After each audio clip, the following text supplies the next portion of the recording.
കേരളത്തിൽ UDF തരംഗം ആഞ്ഞടിച്ചപ്പോഴും തൃശൂർ ജില്ലയിൽ കോൺഗ്രസിന് വലിയ മുന്നേറ്റം സൃഷ്ടിക്കാനായിട്ടില്ല.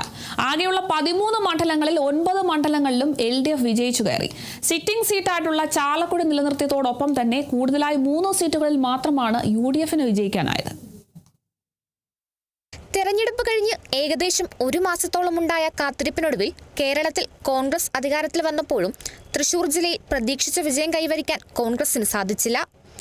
സിറ്റിംഗ് സീറ്റായ ചാലക്കുടി നിലനിർത്തിയതോടൊപ്പം ഇരിഞ്ഞാലക്കുട, കൊടുങ്ങല്ലൂർ, തൃശൂർ എന്നീ 3 മണ്ഡലങ്ങളിൽ മാത്രമാണ് UDFന് വിജയിക്കാനായത്. വാശിയേറിയ പോരാട്ടത്തിനൊടുവിൽ മണലൂരിലും ഗുരുവായൂരിലും LDF തന്നെ വിജയിച്ചു. മണലൂരിൽ പ്രൊഫസർ C. രവീന്ദ്രനാഥും LDF സ്ഥാനാർത്ഥി NK അക്ബർ ഗുരുവായൂരിലും വിജയിച്ചു. ഒല്ലൂർ മണ്ഡലത്തിൽ LDF സ്ഥാനാർത്ഥി K. രാജൻ വിജയിച്ചു.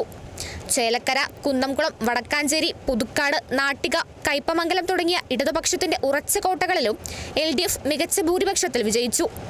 Kerala vision news, Thrissur.